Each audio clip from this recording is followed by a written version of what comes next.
হঠাৎ করে মেহমান চলে আসলে আমি যেভাবে সেমাইটা হুট করে রান্না করে ফেলি, দেখুন আমি এখানে ঘন জাল করে নেওয়া দুধটা নিয়েছি। দুধের থেকে সরটা আমি উঠিয়ে দিচ্ছি, এটা আমার মেয়ে খাবে, দুধের সরটা ওর অনেক পছন্দের। তো এখন দুধটাকে আমি জাল করে নিয়েছি। এখন আমি এর মধ্যে দিয়ে দেব এলাচ, তেজপাতা, গরম মশলা, সব ধরনের মশলা দিয়ে দেব যা যা আমার লাগে সেমাইয়ের মধ্যে। আর লাগবে হচ্ছে আমার কিশমিশটা আমি দিয়ে দিয়েছি, এখন কিছুটা দেব আর উপরে ডেকোরেশনের জন্য কিছুটা রেখে দেব। মাত্র 10 মিনিট সময় লাগবে এই সেমাইটা রান্না করার জন্য।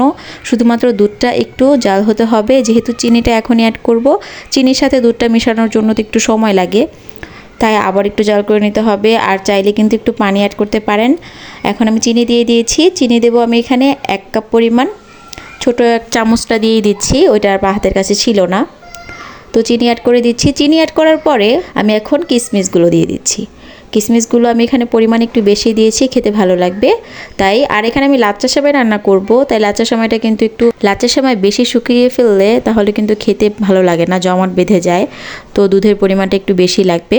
সেক্ষেত্রে এখন আমার জাল করে নিতে হবে, 5 মিনিটের মতো একটু আমি জাল করে নেব। দুধটা বলক চলে এসেছে, বলকাচ্ছে। এখন কিন্তু চিনির টেস্টটা দেখে নিতে হবে, যদি একটু পরিমাণে লাগে তাহলে সেক্ষেত্রে দিয়ে দিতে হবে। টকবক করে বলক আসছে, এই তো এখন আমি সেমাইটা দিয়ে দিচ্ছি। সেমাইটা দেওয়ার পর কিন্তু আর জাল দেওয়া যাবে না, আমি চুলার আঁচটা কিন্তু বন্ধ করে দিয়েছি। এখন সেমাইটা দিয়ে এখন 2 মিনিট লাগবে, সেট হয়ে যাবে সেমাইটা। কিন্তু এখন এই গরম দুধের মধ্যেই সেট হয়ে যাবে, আর জাল দেওয়ার কোনো প্রয়োজন নেই। অনেক জায়গার মানুষ এরকম সেমাই দেওয়ার পর একটু জাল দেয়, তো আমরা নাই দিলাম, আমরা এভাবেই খাই। আর এখন আর জাল দেবো না। লাচ্চা সেমাইটা দেখুন কত সুন্দর সেট হয়ে গিয়েছে। আর আরেকটু দুধ থাকলে ভালো হতো, বেশি শুকিয়ে ফেলেছি, আর একটু ঘনত্ব থাকলে ভালো হতো। আর যখন একেবারে শুকিয়ে যায় তখনও আমি কিভাবে খাই সেটাও আমি আপনাদের দেখাবো, এই ভিডিওর শেষের দিকে দেখতে পাবেন।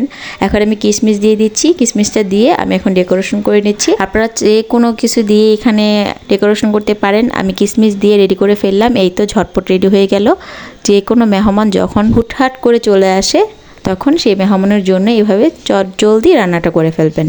মাত্র 10 মিনিট সময় লাগবে, মেহমানকে চা দিয়ে এসে বসে বসে রান্না করে ফেলতে পারবেন। এই সেমাইটা রান্না করা যায়, দেখুন কত সুন্দর হয়েছে, খেতেও কিন্তু অনেক মজার ছিল সেমাইটা কিন্তু দুধটা একটু বেশি শুকিয়ে গিয়েছে। যখন দুধটা গরম ছিল তখন মনে হয়েছিল ঠিক আছে, এখন যেহেতু শুকিয়ে গিয়েছে তো আর কি করা যাবে, এভাবেই সার্ভ করতে হবে। আর পরবর্তীতে যখন মেহমান চলে যাবে তখন আমি সেমাইয়ের মধ্যে এক্সট্রা করে দুধ জাল দিয়ে তারপর খাবো। তো এই দেখুন আমি এখন আরেকটু দুধ গরম করে দুধ দিয়ে তারপর সেমাইটা খাচ্ছি। সত্যি বলতে আমি কিন্তু দুধ যখন একদম শুকিয়ে যায় সেমাইয়ের মধ্যে, তখন আমি দুধ আবার এক্সট্রা করে গরম করে তারপর দিয়ে খাই, এতে করে সেমাইটা খেতে খুব ভালো লাগে। আজ এই পর্যন্তই, সবাই ভালো থাকবেন, আর ভালো লেগে থাকলে একটা লাইক, কমেন্ট আর শেয়ার করে দিবেন। আল্লাহ হাফেজ।